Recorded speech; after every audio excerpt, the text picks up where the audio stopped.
Kia ora everyone, welcome to the Unable Seaman podcast. I'm your host Jake Kerr, and every month I'm joined by my first mate and best mate Christian Jensen to discuss all things related to boating and fishing, whilst taking any opportunity to give each other a hard time. You can listen to us on Spotify, Apple Podcasts, and you can follow along on our Instagram page at Unable Seaman. Thanks for tuning in, we hope you enjoy the episode.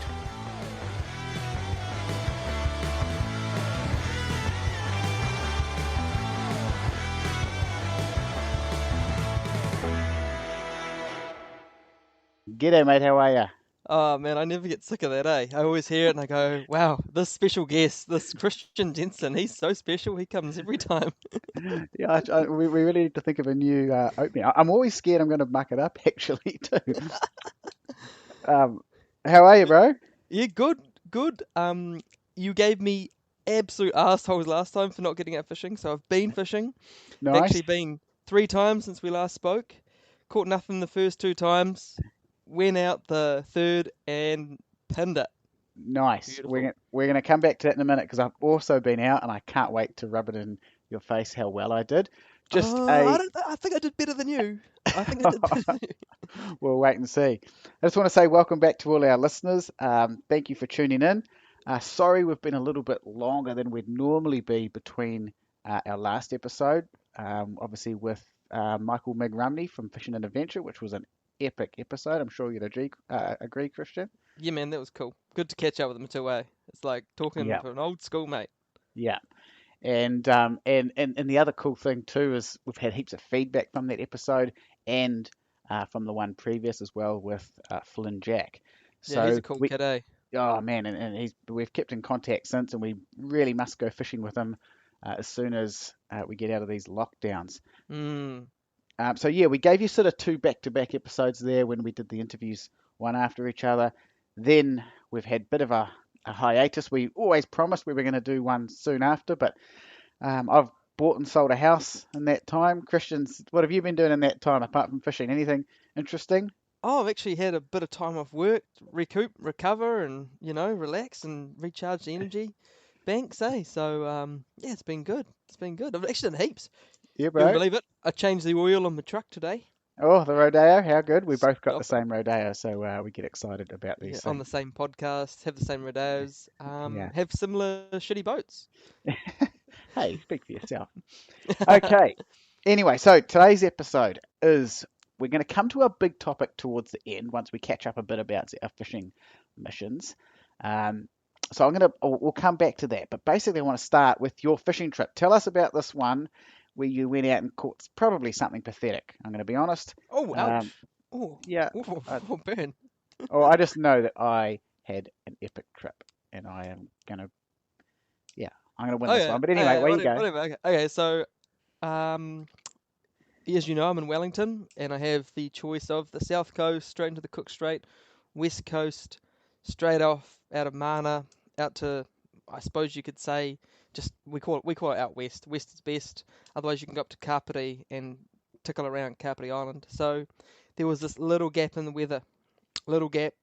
Sea was going to be flat-ish in the afternoon. Wind was going to ease off in the afternoon.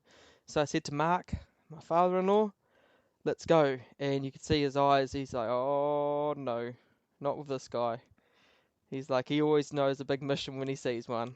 So, So, so Mark's your father-in-law, just to give a bit of an insight for the listeners there yeah. about the dynamic here. But so, I'm assuming he's looking at the way you treat your boat and sort of the decision-making process, with going out in the weather and what have you.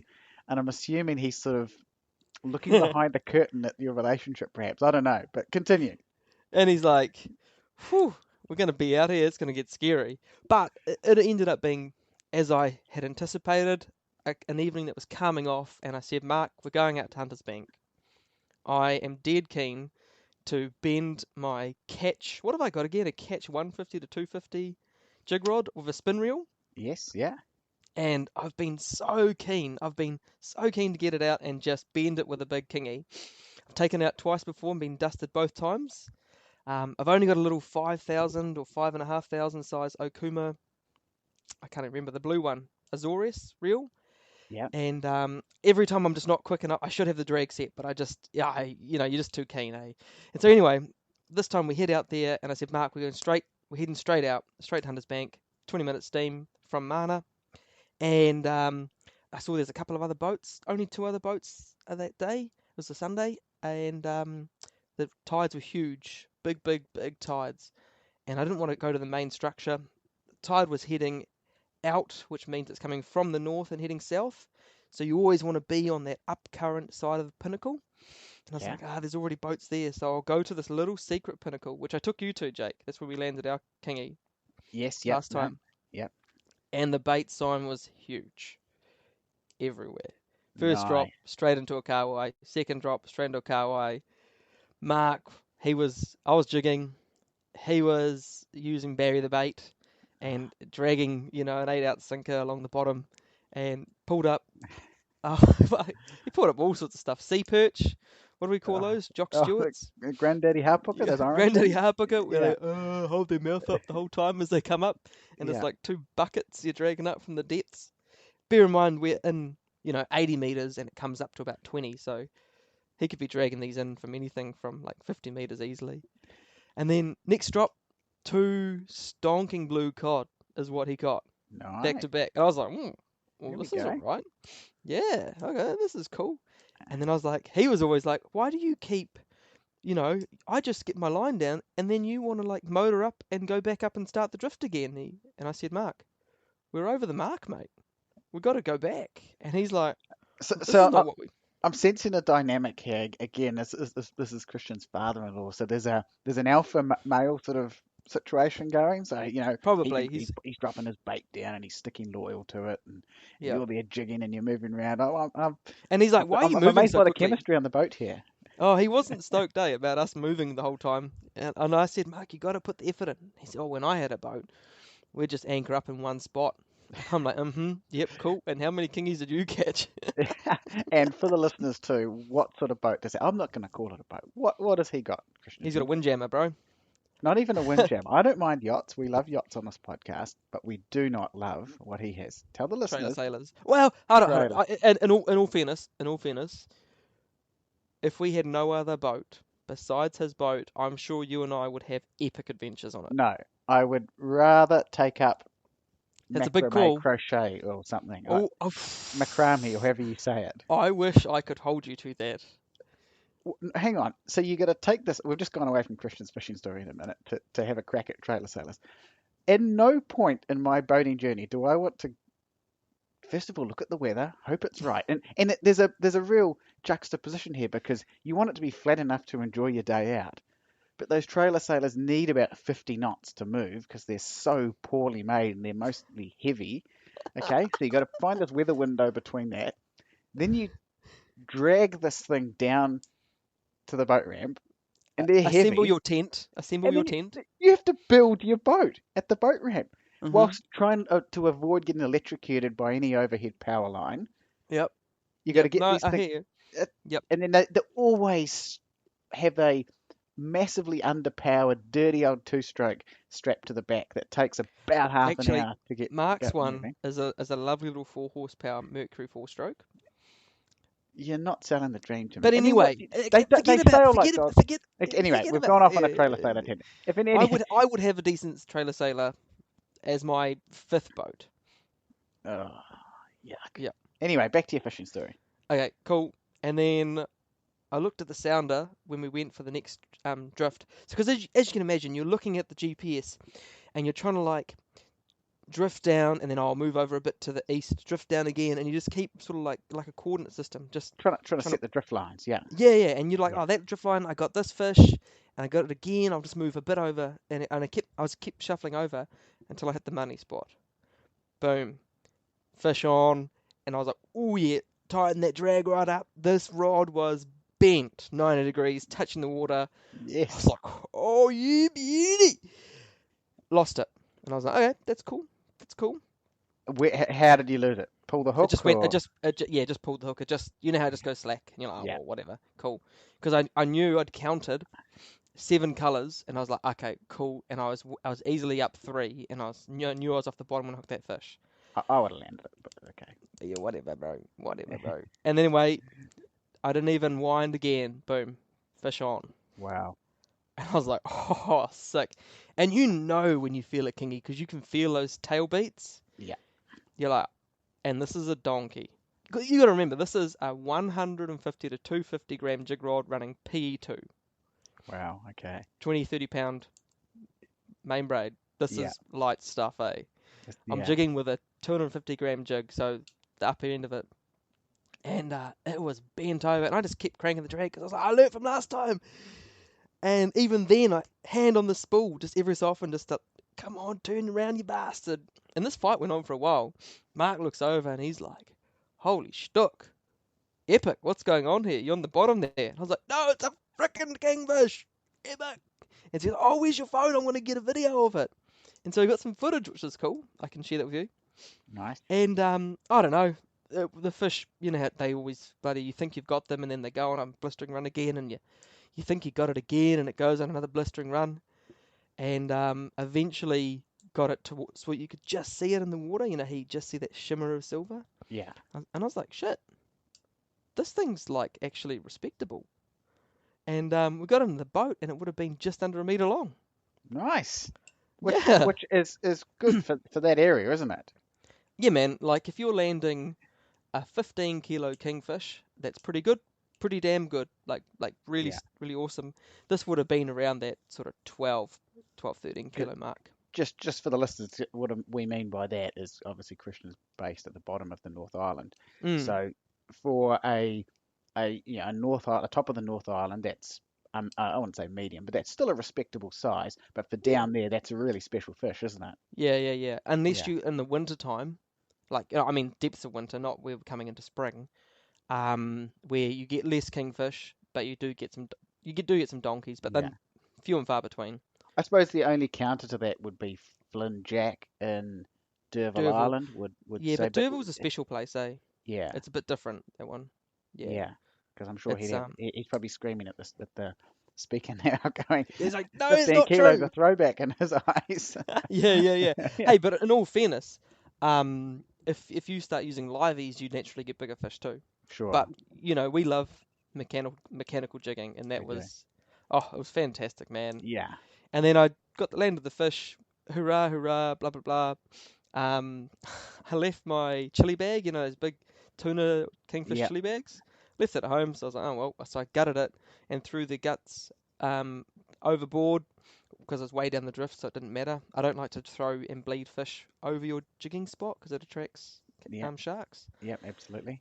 And anyway, filled the cavity full of ice and put it in the bilge, which is Yeah, cool. So nice. it was mint. And then I went and did it again and hooked another one. I was like, Oh, oh, yeah. that's what we love about jigging, and both of us have been on jigging trips recently, and I'll tell you about mine in a moment. But it's something we've sort of mentioned on this podcast before, and we are going to talk about it next time when we have our guest Ari around sustainable fishing. Mm, And we love targeting kingfish because they are so much fun, as you've just heard from Christian there, but also they can handle being put back, and they can handle they're way more robust than snapper. And when you and snap a especially fishery, blue cod. Like yep, blue cod hate being put back, man. yeah, there's They just struggle with they can't recover, eh? yeah.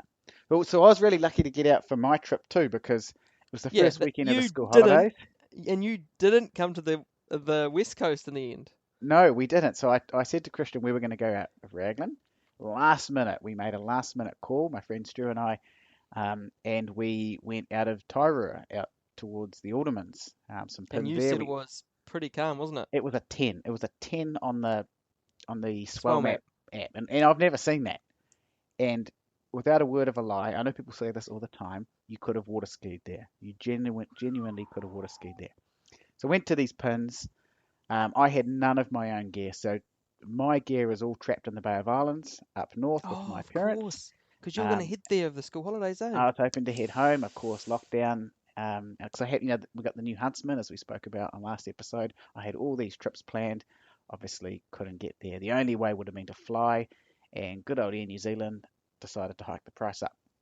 So really lucky my friend Stu took me out. He's got a Fireglass Warrior, the hardtop. Hard top. We'll come back Cool. to that in a minute and my thoughts on that. But what I Are wanted to you talk going to be about. a good mate and bloody shred his boat? You're going to tear it. What a dick! We'll come back to that. I said I never said one way or the other. Oh, What I okay, want to okay. talk I about can is the see your catch face gear right now. Okay, catch gear. Yeah, we because love it. Christian Stu has catch gear. Now I've never used it before, and I've He's got the overhead version of mine, eh? yes, he does. So he's got the same rod that I've ordered, and he's got the reel that comes with it. So basically the same setup Flynn Jack was running and recommended to us. Yeah. Now I'm going to start with the negative first. There's only one. It really pain in the bum, and it's so niggly. When you jig, it makes a noise. Oh, It makes zoo, zoo, yeah. zoo, zoo. Yeah, yeah, yeah. I don't like My that. reel doesn't do that, and fishing on a reel that did that Your reel was doesn't do annoying. that because it's never been serviced. Mine grinds instead. It salts. um, so there's the negative out of it. That was annoying, but it wasn't enough to put me off. The positives of using this gear, though. So we're out in these Alderman pins, and as most people who fish in that area know, it is a good place for kingies. And we got there, um, only a couple other boats there again because Aucklanders couldn't get to it, so it was quite quiet and straight into it. Bait sign and straight into kingies. Oh, Stu would have loved that. And we all three of us. So we had Stu, my friend, and then another English guy. His name was Jack. Never caught kingies before. Okay, hooked him. So I hooked the kingy and gave the rod to him. He, after about 5 minutes, he gave it back and said he couldn't handle it. I was He's like, so nah. I was scared there was going to be like splinters of this catch rod all over the deck. But what I Oh, will yeah. say about this catch gear, so it was an acid wrap. The rod, oh my god, Amazing, eh? really, really You can nice see bit why of I kit. like my one, eh? Yeah, and Because and how long? I've had mine for about 2 years, maybe. yeah, uh, And you've used it. and I have, and I've never really appreciated it. But getting under these, so we were catching fish around that 15 kilo mark as well, and they were full of beans, and again we're on the some of the pins around there, Yep, so you needed to put hurt on them, and this is yep. where I want to come to the reel. Those catch reels, whew, man, did it have some balls. Now it needed to Mm-hmm. because we got one fish up, and obviously the tax man came along and got us. Oh, Mr. So Sharky. so we basically fished really heavy drags and just held on, and it was like as soon as you got the fish on board, you were absolutely cooked. But and we had that fish taken, and then we'd seen this bronzy follow up a couple of times. Um, Oh no. and I've got to give credit to this gear, and I'll tell you what I liked about it is because for those that don't know, I fish with a big Shimano Torsa normally, which is a Archaic. Made yeah. when coal mines were good and everyone cooked with a coal burning stove. I love that reel because I know it's got balls. I can just And keep I putting hurt like on vintage fish. cars. It That's doesn't right. mean they're safe to drive on the road. Well, here's the point. It's a big, heavy thing, and I like having that faith in it. But Yeah. Oh, what fishing with this catch reel really opened my eyes up to was that I could have that much pressure on a reel that was almost quarter of the size, mm-hmm. and I could jig with all day, nice and light. So maybe people listening are probably going, oh, so, but it was a bit of an eye opener for me. So that was good. Coming back to the Fireglass. Now, Yeah. Okay. Stu's a good mate, and he took me out on his boat, so I'm not going to rip him too hard. But Start with motor. Start with motor. so he's got a four-stroke Mercury, the one of the What? later model ones, the 100. four-cylinder, 150, beautiful Yep. engine. Got nothing Yep. nasty to say about the engine. They'll run all Yep. day, and they just quiet, fuel Yep. efficient. Yep. The worry, a couple of things. First of all, and I feel really bad because he took me out. The ride is just not good enough. It's just that I'm being blunt. It is not good enough. And you're And saying this from a trip on a glassy day. Ooh. this is yeah. I mean, because going out there is a little bit bumpy, but Coming back was glassy. Oh, yeah. we've spoken before, and we won't go over it again. We're big fans of Huntsman boats and the Centurion that we've got. Obviously, used to work for Tristram, so those heavier fiberglass boats. How does it compare to my 1970s C-Nymph V14.6? Do you know what? Honestly, yours is 14'6". This is 6.5 6 meters. I think meters. they're coming. Yeah. Your one would, pound for pound is better. It's better. Genuinely, I, I don't know what it is about they are a light construction, those boats, and it Yeah. felt light. Yep. For example, Yep. we're jigging and there's three of us and it's right over on one side. Yeah. Little Yeah. Yeah. things like that. The layout at the back, Bang just for not buck though, quite. eh? Like in Bang, terms of a and, boat. and this is the thing. This is my caveat, and I want to say this too. He paid 66 grand for that second hand, Frip. okay, for a 6.5 meter hard top. Find me another fiberglass hard top for that money. No, you won't. But You won't. that's the price you pay. You're like, That oh well, exactly. pay Yeah. bugger all, and And yeah, and for 90% of the time, it'll do everything you want it to do. The only thing is, yeah, there was a couple of things, and it wasn't dangerous. It was just coming. Now, which way were we going? Coming back was flat, so going out, we just had a little bit of a chop, and I just thought this shouldn't be. We shouldn't be moving as much as we were. mm, mm, mm. Anyway, I don't want to rip it too much because I am grateful we went out in it. Um, but all I'd say, and we're going to come back to this at the end of the podcast with some buying advice for secondhand boats, is that the prices and everything, and sometimes actually going out and testing a boat and putting some emphasis on the ride can make a huge difference into your confidence in the Yeah, boat. yeah, And those brands that are well known for a reason. yeah, Again, those main ones, Haynes Hunter, the old Buccaneers, yep. Huntsman, yeah, you name it. The Anyway, old scene. Anyway, yeah, okay. what we want to talk, so what today's podcast is about is not about New Zealand boats. Yeah, I know. We're doing what I said to Christian is we've spoken a lot on this podcast about how we love New Zealand made boats. We've talked about alloy boats, we've talked about fiberglass boats. Today's focus is we want to look at the rest of the world because the Mhm. rest of the world do some really, really cool things. And Christian and I have been set the task to go find a couple of boats that are made overseas that we wish came here, were made here. Now, I'm just going to start off and say I got a little bit carried away and looked at the top end of the market. I possibly should have lowered my sights a bit. So I'm not really comparing apples with apples with Well, that's some why of I them. asked you, and I was just like, "Hey, is there a size limit?" And I assumed there was, and that's why I wound it back. I wound it back. Okay, so I'll start with a. So first of all, for those that are listening, I'm going to recommend a YouTube channel to you. And I think we've recommended it before on this podcast. It's called Haul Over Inlet. If you haven't watched Mhm. Haul Over Inlet, as soon as you finish this podcast, go there and watch it. And it's a essentially not a barrage, it's a river entrance in Miami where all the flash boats go past, and you learn a lot about American boats by watching that. Um, and I always look at the ones that handle it the best, and there's one boat manufacturer in particular Oh, that I know which one you're gonna say. really, really gets me. I It's know called a which one you're gonna Midnight say. Express. Yeah, yeah, yeah, The yeah, yeah. Midnight Express. Now, they're very popular over there. They're to give you a bit of an indication. Again, we'll put all these images on our Instagram at Unable Seaman. But the one I'm talking about here is a 60-foot center console. Americans love their center consoles. Mhm. Okay, um, it's got six 450 racing Yamaha It's ridiculous, bro. Yamahas I'm on the back, sorry. 90 miles an hour top speed. Yeah. Okay, Bloody. 3,875 litre fuel tank. Yeah, that tells you Okay, something. That's how much petrol it's burning. That's well, here we go. stupid. At 40 miles an hour, it's using 1.2 miles a gallon. Yeah, well, change that. Well, Yeah, so it's doing 1.2 miles per gallon. So 1.2. Okay, it's like basically 2 kilometers, and a gallon is like 4.5 liters. That is yeah, crap. it is crap. It is crap. So what I want to preface this by saying, America's a bit different. I learned this a little bit in my time when I worked as at Camp America, and I had a bit of a chance to work on the lakes over there, the US lakes. The problem is so in New Zealand we have the Queen's Chain, right? So you can take your boat to Mhm. basically any beach, anchor up, free of Mhm. charge, go ashore, set up a picnic, you name it, right? Mhm. Mhm. Mhm. In America, you can't do that. So first of all, Mm? particularly off Miami, so in the lakes, it's all privately owned land right up to the lakefront. So you almost can't go ashore unless you own it. Mhm.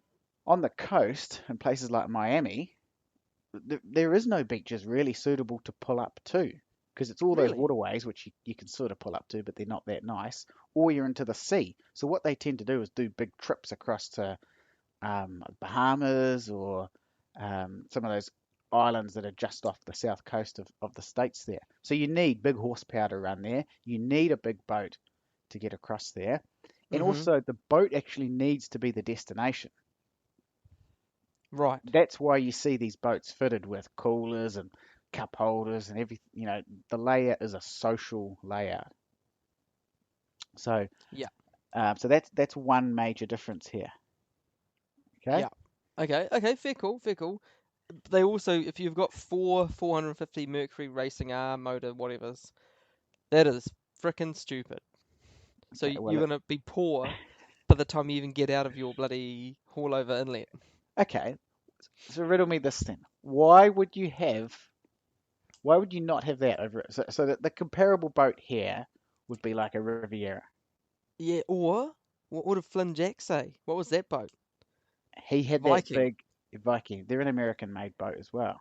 Yeah. Okay. So Rivs are more like Australian, New Zealand made. A Yeah. Viking is yeah. Okay. Fair call. But I'd have a Viking over it any day. Big twin diesel inboard.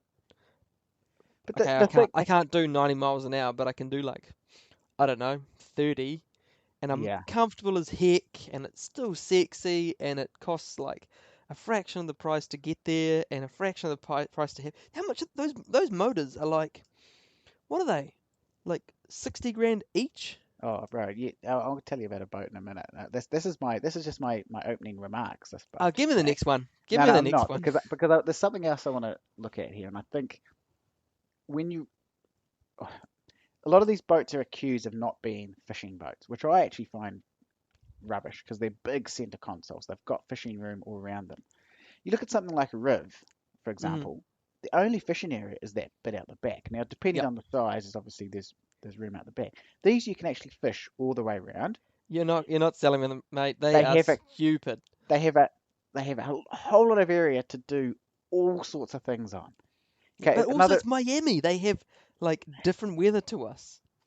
look at The the air temperature is like 30 degrees when you're cruising along at like 90 miles an hour and you're yeah, four. granted, I'll give you that. Like we just can't. No. Next, next. well, Ne- well, if you didn't You're like being that, vetoed. if you didn't like that, you're really not gonna like this. Oh, Okay, far out. Okay. the next boat. Okay, it's called a Hydra Sports Estrella. I know the It's a one. 65 Gross. foot. It is the I'm going to. largest center console boat in the world. It has, okay, now here's the interesting thing for you. Yeah, I'm just going to type it in right now and have a look at It it. has six Oh, that is disgusting. 7 Marine. So 7 Marine are those V8 Corvette made V8 600 horsepower engines. Could you Okay, have any other? This is. it has Are we, 200 square feet of deck space at the back. mate? You're not Hugh That's, Hefner, and you're not a porn star. This thing looks like a drug running. This is stupid. think of the fishing room. Okay, it doesn't have fishing room though. It's got a table, a teak table up front. Yeah, but you can If you use were going to that. have a boat this big, you may as well get something that's actually useful. Like, are you going to take this to the Sounds and stay in the Sounds for 2 weeks? Yes, because there's a cabin underneath. Yeah, but like a cabin no bigger than your Bayliner. No, but see, this is again, we're going back, and we're going to lead into this conversation in a minute around features we wish New Zealand boats had that What? we could I learn wish from my boat overseas. had 6 motors. No, I wish, well, sort of, but we couldn't afford that over here. What Yeah. what's cool is that's a center console, right? So you can sit up the front, you can have that like bow rider feel, Yep. but it's a cabin boat as well. So what annoys me about Rivieras and that, and I love those sorts of boats, and we've spoken about them in Dickies, and we do love them, but all this emphasis is in the sleeping area, which you Mhm. literally sleep in. Mhm. It Mhm. should be on the entertaining area and the dining area, and the Americans get it right. They get that right. Stereos, about 60 speakers on this thing. No one ever I holds a cup in America. No one ever has a flat phone in America because every seat has a charging port. and they There's all different rust layouts. over and they no, Oh. no, no. My God. Okay, I'm sure the build quality on some of them is a little bit to be desired. I I will bet I admit bet that. they are. Yeah, yeah, When, yeah. when I was working in America, I saw a wake boat catch fire because of some dodgy wiring, and it wasn't that old. So I can. And why do that American boats have what is it, engine bay fans or blowers? Because they are concerned that their motors are going to leak and they aren't well built Blow and up. they're going to blow up. Okay, I'm going to have one more boat then, and this Oh is my god. Oh my sort god. of on the same line, but it's slightly less fishing based. Okay, Mhm. it's the Formula 380 Super Sport. Finally. Yep. Yep. Finally. Yep. Yeah. Now we've Yeah. spoken about the Formula on our very first podcast. It was one of our dream boats. Now this is the new model. It's a 380, so it's their smallest super sport boat. Their biggest one's a 50 footer, which I definitely recommend anyone listening to this to go check out.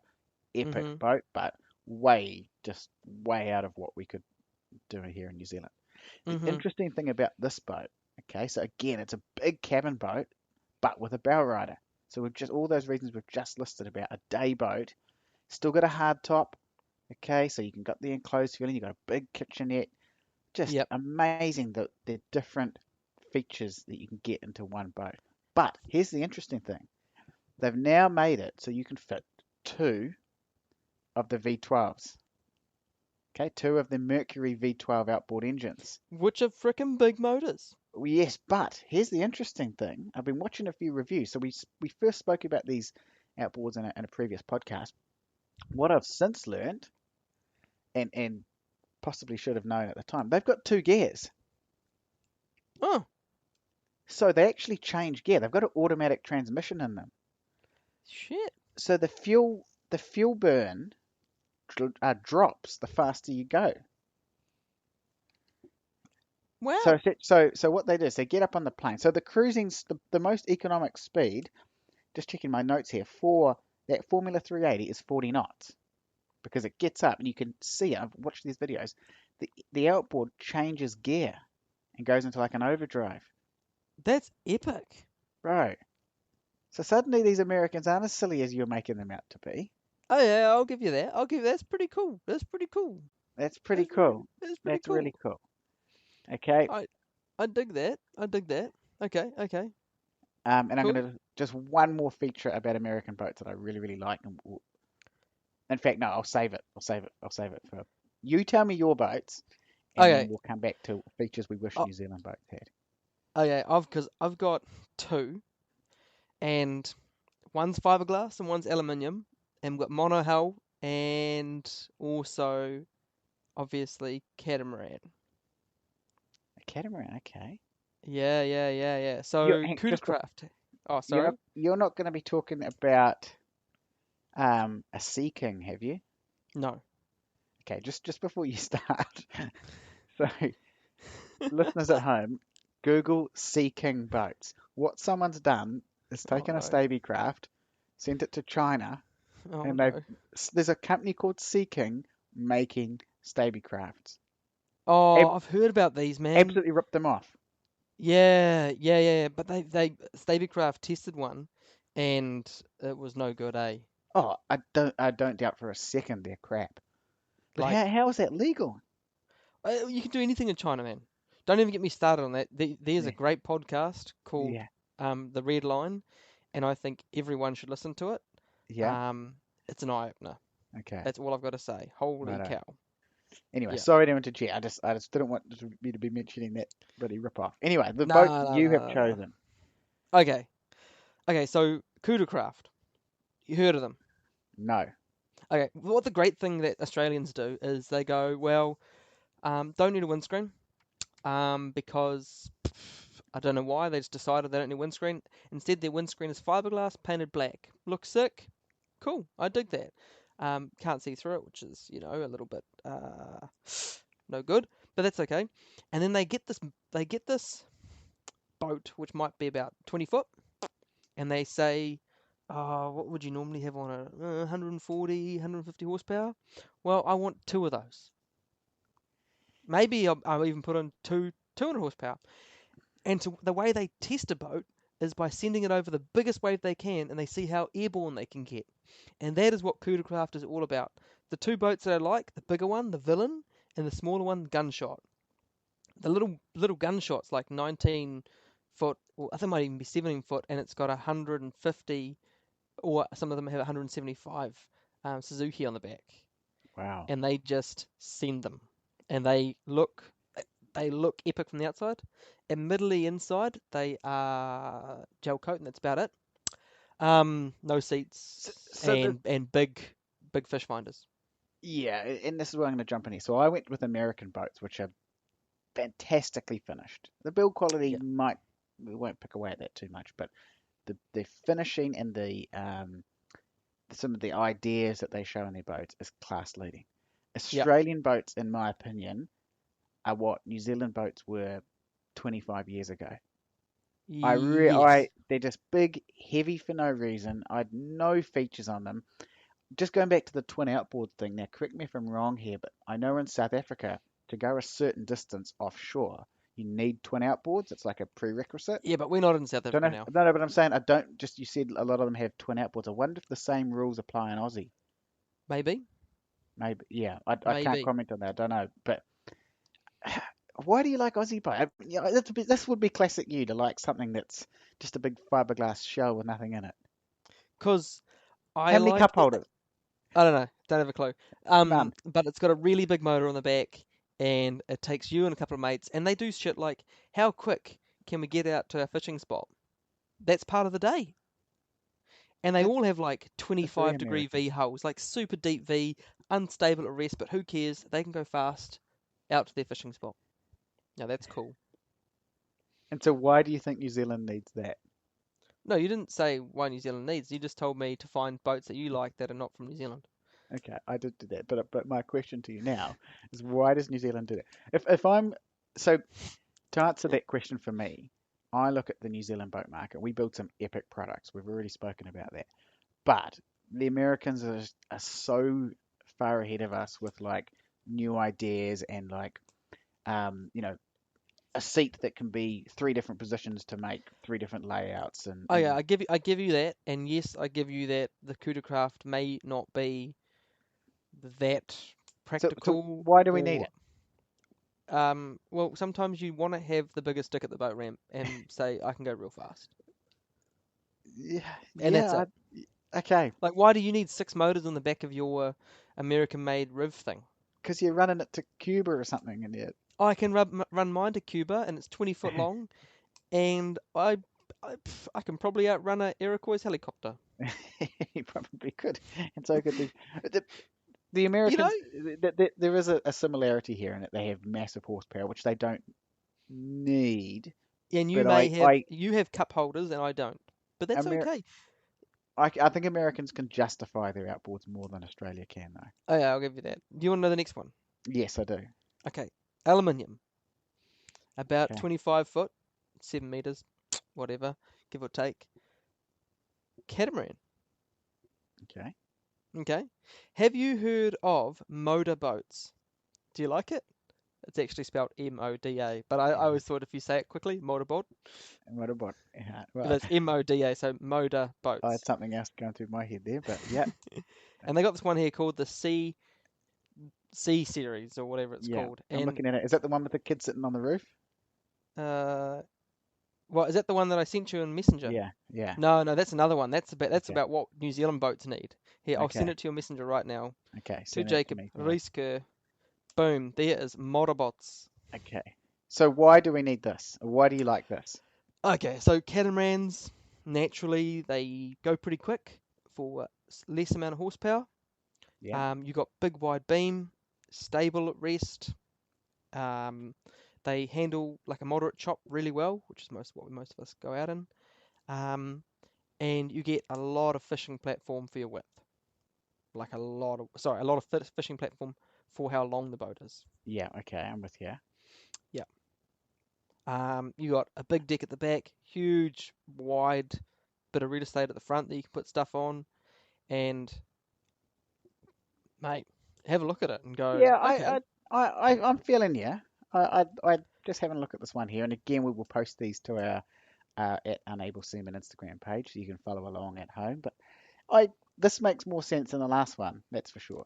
yeah. Well, if you go down the photos, you'll see like the outboards are far enough apart that you've got Yeah, this walkway between the two, and that's epic. that is cool. They've also got like hydrofoil between the hulls. So the Yeah. faster you go, the more lift you get, which is kind Nice. of cool. That's cool. Yeah, I do like that's that. cool. Yeah, so stuff like that. It also looks kind of cool. The problem's going to be though, and it's the same for my American boats too, is that the exchange rate. So if you buy what I've was talking Mate, about earlier, you are in the bajillions of dollars. yeah, I know. Like I'm we talking about cannot serious fathom. money. The problem with the one you're looking at here is that Hmm. there's New Zealand boats which are as good. So why? Yeah, no, I do agree. But you just said find me some. What is it called? Not even Australian boats. You said international boats International boats. that you kind of like, and I'm Yeah, like, well, I know what Aussies do well. They do alloy catamarans well. We don't yeah, do too many of those, and they also do bare bones rocket ships yeah. pretty damn well. They do that. Bare bones being the key Yeah, word okay. there. Emphasis on the bare bones. Anyway, Okay, let's so run us to the next thing. What do we want in New Zealand? What do we need in New Zealand that we don't have here with our boats? well, this is the interesting point, and before I get into mine, I want to go back in time a little bit. So Bayliner and Sea Oh, Ray and some of these big American boats used to sell in big numbers in New Zealand, right? yep, yep, yep, yep, yep. And through mostly build quality and through other issues too. Maybe a few deaths. I don't know. Carry on. Yeah, New Zealand in the trailer boat market and fiberglass and in particularly aluminium has exploded, right? Mhm, To the point where most of the stuff that's going out is New Zealand made now, which is awesome, mhm. which is awesome. But the downside is that I think a lot of the thinking, and I mean this in the nicest way, but I think some of the thinking is quite insular. You could step on half a dozen boats, the layout's mostly the same. You could be on almost anything. You need to look over the side and actually look at the label to Mhm. see what it is, right? Yeah. Okay. I know that's been a bit harsh because maybe they would argue that they've found a winning formula, and there is some truth to that too. Yep. What Yep. what you have by having international boats coming in is that you get to see other ways of thinking and how other parts of the world do their boating and I implementing do that into the New agree Zealand in market. I do agree in some way there because you have this thing called like confirmation bias where you've got and with a national market like our boats you have okay they did something and it worked really well and so then the next company goes, oh, we'll do that too, and then that company says, oh, well, everyone else is doing the same thing, so it must be good, why change it? But you're only stuck with ideas coming from New Zealand. So yeah, if Yeah, you look internationally, you'll have people that deal with different weather conditions, different needs, and you go, actually, that's a cool idea. yeah, that's right. So a couple of features that I think New Zealand boat manufacturers could add. First of all, this one can be found on a Sea Ray, their SLX series. If you're not familiar with that, have a look. What Not it at is, all, because I've okay. been on your Bayliner and I decided I never need to go on another American boat ever again. So what this does is, if you can imagine you're standing looking back towards the outboards. Okay, now Yep. American boats have already talked about have got two or three outboards. There's not a lot of a swim platform. So what they Mhm. do is they have a chunk of the side that you push a button and it lowers down to make Yeah. like a How to make like big a is beach. this? Oh my God, how big is this boat to This do that? 30 something feet. 70 foot. Yeah. No, Okay. 30 Yeah, something feet. oh my God, bro. So like You a swim platform built into the side. New Zealand boats could do that. Yeah, you're different next, different price bracket. Oh my God, No, next, bro. Like, no, that's really cool. That's really cool. well, we've got so many motors that we've lost our transom space. So we've got to now they're going to go. Oh, there's this more sort of transom space. We better put motors on the side too. The Americans would. Yeah, it's sort of like, Okay, oh my, another feature, and yep, this Kiwis, right? When we go out, the first thing we do, and this I'm talking about a family boating situation, not just fishing. I'm talking about yep, families. Okay, we go out. First thing you do is pull out the chili bin from the depths of wherever. Okay, yes, and you use a little yeah, table that's about the circumference of a frisbee yes, to make lunch and drinks. yes, Americans have these big yes, entertainment units, they call them, all built in with fridges and sinks. And why yes. don't we have that? Yeah, well, that's funny, because I agree with you here. We've got bait stations that are more epic than most family dining tables. Yeah, Yet you do not want to make your okay. I know you don't like sandwiches, but you don't want yeah, to do anything culinary wise yeah. on your bait board, do you? And the boats that do have them in New Zealand hide them under a seat, so you Oh, can either or worse, sit they put them, or have a lunch. or they put them way down in the boat, so you've got no view. Yeah, yeah. Yep, So I I think hear that's you. something we could do I hear much you. better. Yep, yeah, O- yeah. No, no, no. That's cool. That's cool. Okay. Hey, you've got. Okay. This is good, man. We've been talking for about quarter of an hour. And you got one good idea. This is excellent. Well, I've got one more too, and this is Oh, you something do? the Okay. Oh, you might Americans have do two. really well here too. Is they fit gyros to Oh, yeah. their That is boat. coming into New Zealand though. That is, Yeah. but So they are horrifically expensive. they are, and for those that I'm sure most of our listeners know what a gyro is, Gyroscopes. but get on YouTube and look at a boat with it off, and then they turn it on. It's amazing. Yep. You think if you've got this big flash boat, you take your family out. First thing they do is Nana or one of your little kids or something is sick. If you could turn that thing on, and Yep. American boats, a lot of them, they're slightly mid-range to larger range, I'll admit, but they come standard with them. Mid-range, quarter of a million plus, bro. These gyros cost like 100 grand. Yeah, but there's no reason why Tristram couldn't fit that. People are paying quarter of a million plus for a Tristram, Okay. Okay. I hear you. Yep. Yep. Yep. Yep. Yep. Yep. you Very know? cool. Yeah. I hear you. Okay. Yeah. And we do have the thing is we do have, like, you look at Balex, the trailer loader, right? Yeah. We Like got some that's a epic stuff. fantastic idea. We do have these cool ideas, but why is it limited to things like that? One other idea I've had, which I've never seen, but this is a dream of mine, just to sum up my ones, is imagine a auto anchor winch that you could use your phone. So you could come into the beach, you get all Mhm. your gear off, you want to Mhm. anchor the boat off. At the Mhm. moment, some poor bugger has to swim it back in. Mhm. Okay, so what you do is you have your min coder take it out, Mhm. or even if you just gave it a big push, Mhm. and then you could auto deploy your anchor from your Mhm. cell phone, Mhm. and then you could text it to bring it back up Mhm. and min And then coder mid it back. coder brings you bin. Yeah. Okay. How I cool like would that. that be? That'd be epic. I Yeah. do dig that. Yep. Okay. That's Those are quite my cool. ones. That's cool, man. I dig those. I dig those a lot. Well, I didn't realize that we were. You wanted 10 ideas. I only gave you one from me. Okay. What's your one? Well, that's that photo. You know the photo of the guy standing on the top of the boat, Yes. and so you've got a hard top, right? Yeah. But New Zealand weather, it's either a bit cold and rainy, but you still want to go out, or it's really, really stinking hot and you want a bit of shelter. Yeah. Absolutely. So why not extend your hard top all the way back, but only the roof, you know? So you've still got all the side space, and then you've got this awesome hard top to protect you from the elements. I can go you one better, my friend. Go, This is where the Americans. I'm gonna get paid by American mate. You boat may as well manufacturers bloody go over there. to. Mate, jeepers. So a lot of New Zealand hardtops have the hardtop, and they've got an extendable hardtop, Hmm. which is normally some hideous looking tent thing that flaps about in the wind. The Mhm. Americans have an auto retract thing. You push a button, this thing comes out another 2 meters. There's one thing I will say. I'd like to see these American boats in New Zealand for a year and see how many of the electrics are still working. Yeah, well, if someone wants to lend us a 75-foot Hydra Sports with six V8s on the back to run that test, For a get in year. contact with Yep. us. And can they also supply a credit card Yeah, for the fuel bill yeah, because we'll need it. absolutely we Well, will. because you're now a broke ass, aren't you? Because you just bought a house. I am broke because we just bought the house.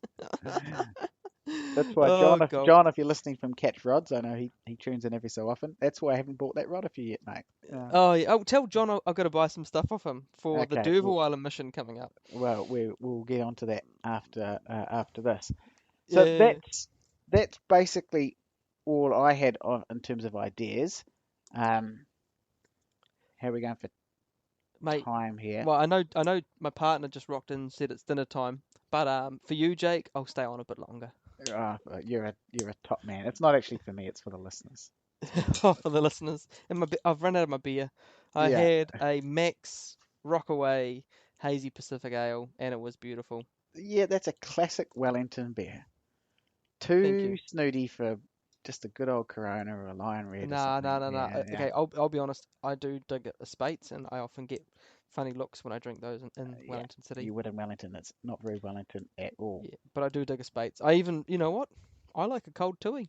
I'm not Yeah, going to be too ashamed. We should ask our listeners to go, what are you not too ashamed of to drink in public? yeah.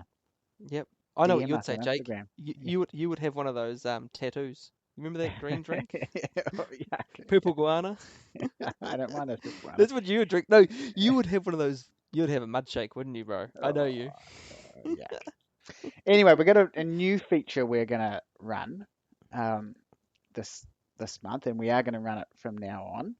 It's called Korero with Christian, and Oh, obviously every time we run an episode, uh, Christian's going to bring a topic that's been on his mind, and we're going to have a debate. So Christian's he's got two to choose from today, so I'm really intrigued to see which one he runs with.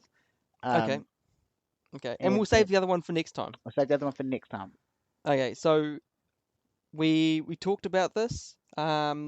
One of them was I've been looking at the price of boats, and you know how people wanted to, have been asking us about buying a second-hand boat. Um, I've been amazed at the price difference between alloy boats and fiberglass boats, and m- I think people should look at it. But anyway, I think I'm going to save that one for next time after Yeah. we've talked about, how to buy a second-hand boat or what we've experienced. Maybe not the way to buy it. But the thing I want to talk about, which is getting a little bit political, but something that I'm really passionate about, is conservation of the ocean, our kaimawana, and because it's scallop season, talking about scallops. Yeah. Now, Jake, I know that you have a pretty close affiliation with the Coromandel and also Apeto Bay. Yes, I do. So Yes. this one here is going to sit close with you, mate. Yeah. So you, I don't know, have I talked to you about this before briefly? Because it's something that grinds my gears sometimes with MPI, So who manage our fisheries. So my understanding of this, and perhaps the listeners would be the same. We're coming, um, you know, from not really knowing much, but essentially they've closed off that fishery. It wasn't Yep, a it wasn't a official close off. It was a rahui, which was yep, basically the same thing but not enforceable, I suppose. yep, yep. However, I now believe it has been officially made. You can't collect scallops. Am I right It's in still saying that? it's been endorsed by MPI, Okay. and Fisheries Management, but it's still a rahui. Okay. Rightio. So let's go back a step. Let's go back to 2012. Okay, Okay.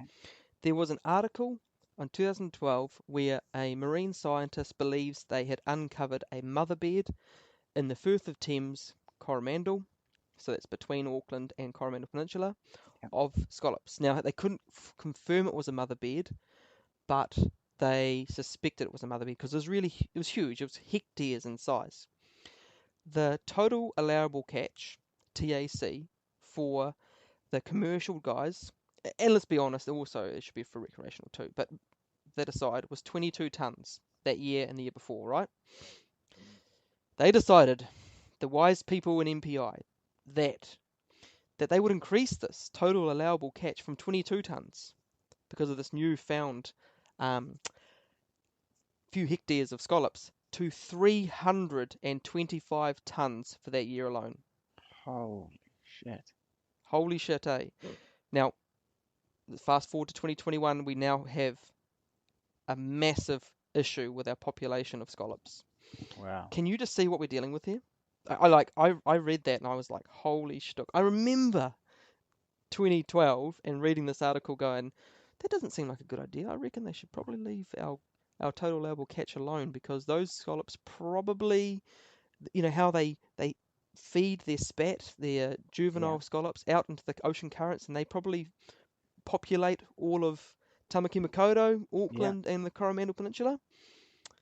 No. Yeah. Do you want to hear about the reason why they did it? Yes, absolutely. Well, one, because there Money. was lots found. So Okay. if there's lots found, obviously they're healthy and we need to take them. Second option, second thing, around that time there was a scallop parasite. And so naturally they were going to say, if we don't take them, they'll die anyway. So, let I nature know. take its Wouldn't you course. think that, hey, maybe not all of them will die from this parasite and we should Yeah. probably keep a few to rejuvenate our scallop population? Yeah. So now we jump forward to 2021. I just find this I can't unfathom this. This is just insane. And we're looking down the barrel of effectively extinction of scallops in Coromandel, and so bad that they've decided to close fisheries. And it wasn't fisheries management that actually closed this and instigated this. These are the people that should be looking after our fisheries. It was the local iwi that had to fight to close the fisheries. Wow. Isn't that insane? Like, holy cow. Yeah. Epic, eh? And so here we go. Let's look at the numbers. This is a survey done in 2021 of the number of scallops found in the scallop bed of Opedo Bay. So they counted 1,500-ish. I'm rounding the numbers. 1,500 scallops, and of that 1,500 in Opedo Bay, there were 500-ish that were of legal size. So if we pretend this is in 2021, when we don't really have a vast population of scallops, if we think we've got 500 legal scallops, if we have each boat maybe has a person diving and a person as a boat boy slash skipper, so you allow 20 per person, and you allow one for the person collecting and one for the person helping. So that's 40 scallops. If you then worked out how many boats would be able to take home um, their feed of scallops or their allowable amount of scallops, that'd be 12 Wow. before that whole bed is gone. Wow. Geez, Now, that's yeah. I bet you see more than 12 boats out there when you go there, eh, bro? Well, that was just going to follow on.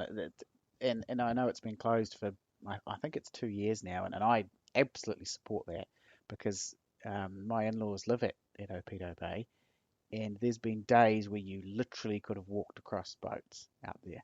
I'm talking 150, 200 boats All in the bay, dredging, all getting, all diving, well, whatever. 60 odd scallops. It's just disgusting to see the human race at its worst, like a resource. Mate, And we give, the thing is I don't mean this in a racist way, but a lot of Kiwis would, we give other cultures around the world a hard time for like being sort of wasteful and being, mm-hmm, polluting. And that's a lot, like I know a lot of Kiwis are pretty quick to jump on China and the way they operate. yep, And even we were mocking them earlier with their copycat boats. But then you go and see that, and it's like, actually, we're no mate, better. We're mate, no better. they couldn't, the commercial guys, say, let alone, okay, ignoring the recreational guys who, there's articles, and I've read heaps of them because I'm passionate about this stuff, that you could dive for a whole tank in 15 meters of water and not get 20 scallops in Yeah, Coromandel. Now that's insane. Whereas other areas you can free dive in 3 meters of water and you'll get 20 yeah. scallops easily. It's Um, but the commercial guys couldn't actually get their 22 tons this year, yeah.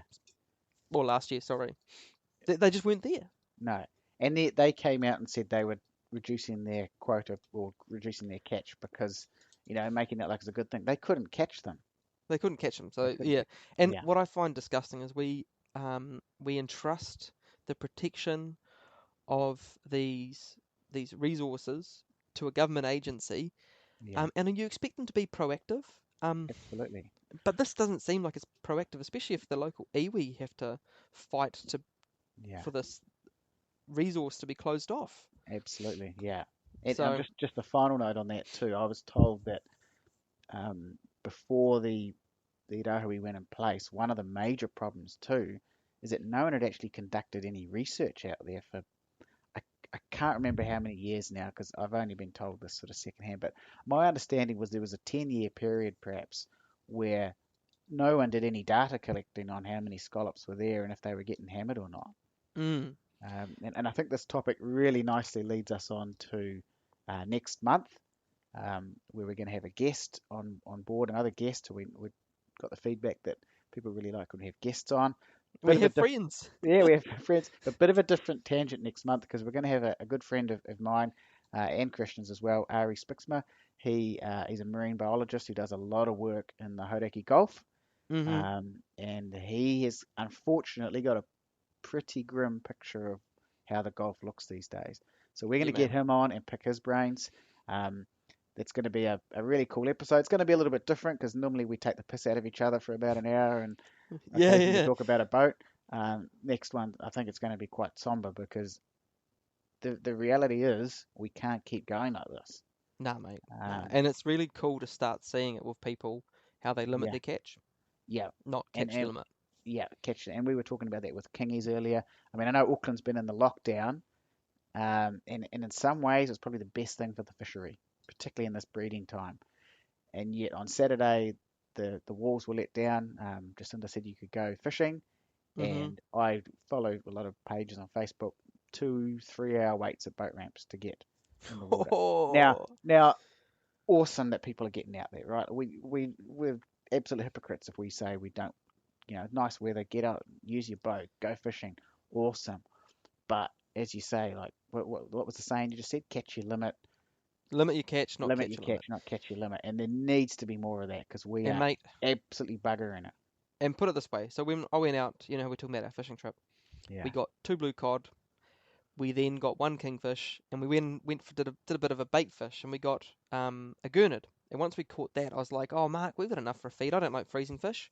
yeah, That was going to be for our whole whānau. That was yeah, Mark, Annie, Chelsea, myself, and yeah, Elise, the flatmate. I said, "Hey, we've got a long line out with 15 hooks on it. Let's put back whatever we catch from now on." And we caught another 2 gurnard, um, and put them back, which is cool because we're in shallow water, like 15 meters of water. And because we knew we were going to go and check the long line, and there's probably going to be more fish on that, so I just didn't need it. yeah. You know. But So unfortunately, that's a pretty rare outlook. So yeah, anyway, we'll leave it there for this month.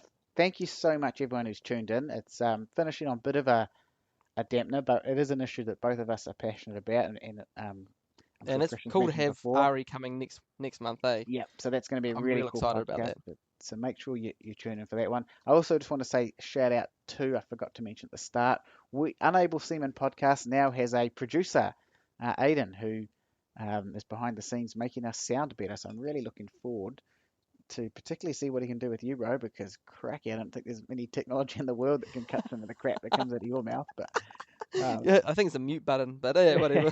there we go. But once again, thank you all for tuning in. We'll try and keep the turnaround short. We always say this, we never follow it. Remember, Yeah, all the boats we've talked about on this episode can be found at our Instagram page at Unable Seaman. Thanks for tuning in, and we will see you next month. beautiful. See you Sweet later. man. See you.